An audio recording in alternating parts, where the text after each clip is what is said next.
Welcome to History in Audio. I'm Hugo. And I'm Paul. Today we have a story that you probably think you already know.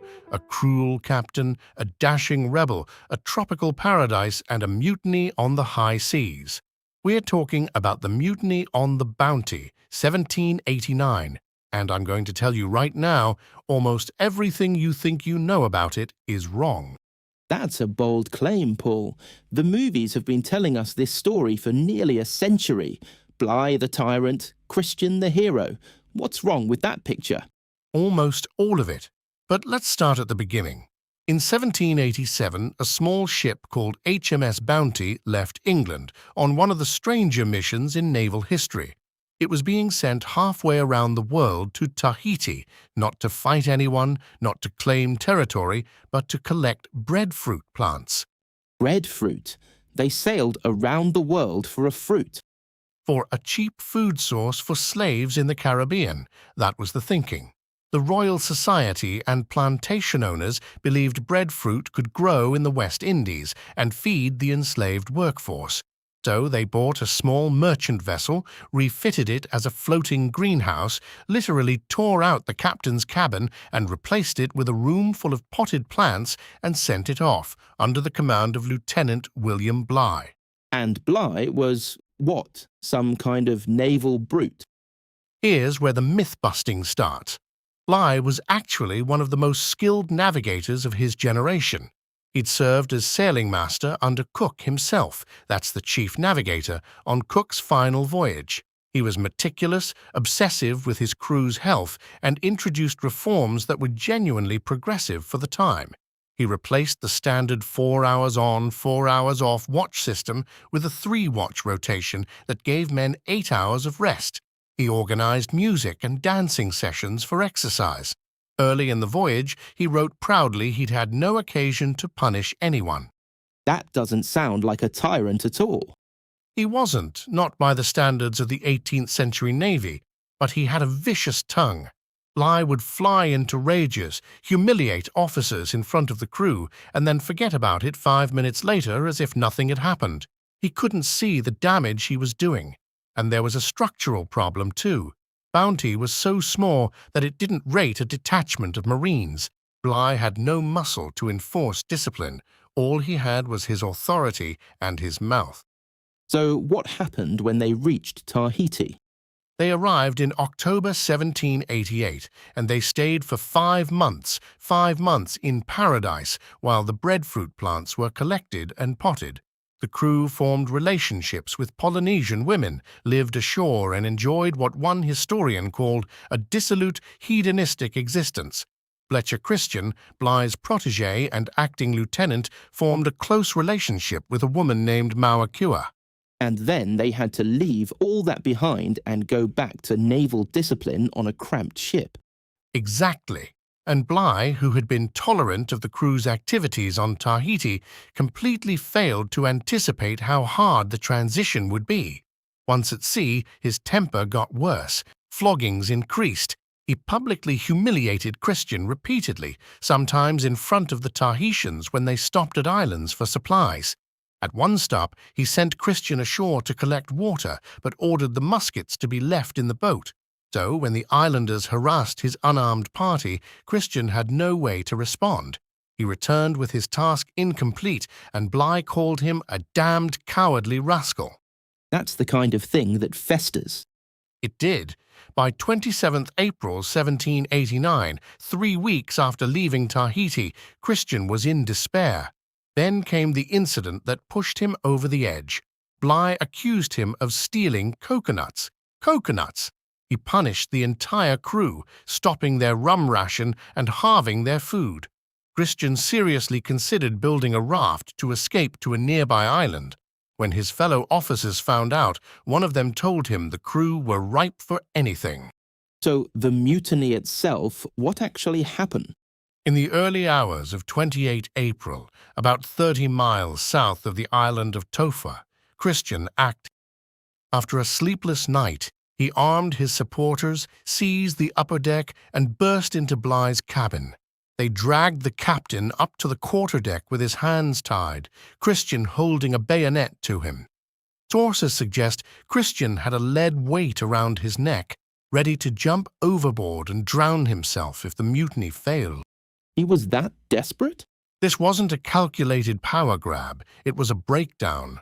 Christian reportedly told the sailing master, "I have been in hell for weeks past. Captain Bligh has brought this on himself." Now here's what's crucial. They'd overestimated how many men would join them. At least half the crew wanted to stay with Bligh. So instead of casting the captain adrift in a tiny jolly boat, they had to launch the largest boat on the ship, a 23-foot open launch. How many men went with Bligh? 19 men in total, Bligh and 18 loyalists, crammed into a boat with only 7 inches of freeboard.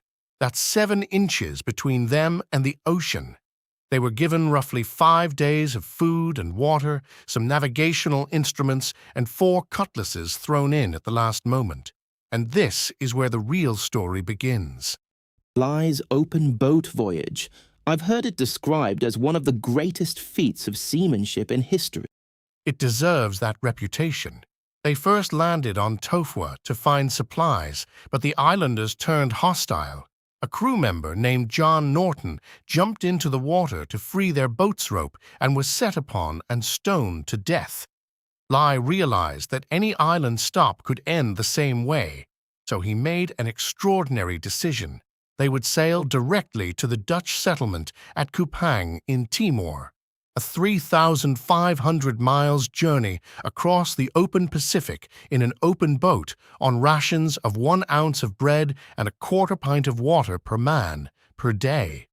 3,500 miles in a rowing boat, with mountainous seas constantly threatening to swamp them. When the sun appeared, Bligh wrote that it gave us as much pleasure as a winter's day in England. He kept morale alive by telling stories, leading prayers, and getting the men singing. He continued his navigational observations throughout. They passed through the Fiji Islands without stopping because of the islanders' reputation for cannibalism. After almost a month, they sighted the Great Barrier Reef, found a gap, and island hopped along the Australian coast. On 14th June 1789, 47 days after the mutiny, they sailed into Kupang Harbor with a makeshift Union Jack flying. Did they all survive? The Norton was the only death during the voyage itself, but the brutal journey took its toll. The botanist David Nelson died shortly after arriving, and several more men died in the following months from the effects of their ordeal. But Bligh got the majority through alive, a remarkable achievement by any measure. So what happened to Christian and the mutineers? Christian knew Bligh might survive and report the mutiny. He tried to settle first on the island of Tubuai, south of Tahiti, but the locals were hostile. There was a battle in which 66 islanders were killed. The mutineers couldn't hold together. Eventually, they put it to a vote. 16 men chose to go back to Tahiti and take their chances, while Christian and 8 loyal mutineers would sail on. And this is where it gets really dark. Before leaving Tahiti, Christian lured a group of Polynesian men and women aboard for what they thought was a party, then cut the anchor and sailed away with them. He kidnapped them. He dropped the elderly women on a nearby island, but kept the rest. So now you have 9 mutineers and 20 Polynesians, many of whom were there against their will, heading for an island that had been charted in the wrong location, Pitcairn Island. Pitcairn often gets described as some sort of romantic hideaway. Was it? For a while it was uninhabited, virtually inaccessible, with good food and water. They burned the bounty in the bay, no going back. Christian settled with Mauatua and had a son, Thursday, October Christian. But the Europeans increasingly treated the Polynesian men as servants and passed the women between them. By 1793, it erupted into extreme violence. Several mutineers, probably including Christian himself, were murdered by the Tahitian men. One account says he was shot in the back while working in his garden. And it didn't stop there? No. By 1794, all 6 Tahitian men were dead, killed by the widows of murdered mutineers or by each other. Of the 4 surviving mutineers, 1 distilled alcohol from a local plant and descended into drunkenness. He eventually killed himself. Another had to be killed by the remaining 2 when he threatened more violence. By 1800, only 1 mutineer remained alive, John Adams. 1 man left from the whole crew. Adams then did something remarkable. Using the Bounty's Bible, he educated the children, established a Christian community, and kept the peace. When an American ship stumbled upon Pitcairn in 1808, they found a thriving little settlement led by this former mutineer. The Admiralty, when they finally heard about it, decided to take no action. Adams died in 1929, honored as a founding father. His descendants still live on Pitcairn Island today. So here's the big what if. What if the Cape Horn passage had succeeded? Bounty spent over 2 weeks battling storms trying to round Cape Horn before giving up and going the long way around, via the Cape of Good Hope. If they'd made it, the voyage to Tahiti would have been much shorter, and crucially, they wouldn't have spent 5 months there. It's a fascinating thought.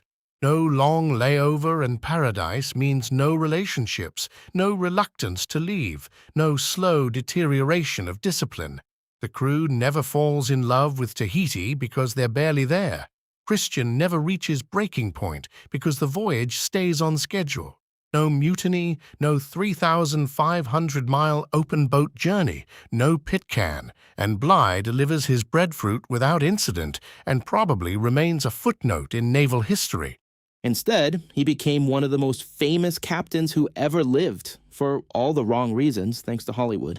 The mutiny on the Bounty lasted less than a day, but its consequences played out over decades: a captain's extraordinary voyage of survival, a descent into Merthyr on a remote island, a court-martial that divided opinion, and a tiny community that endures to this day.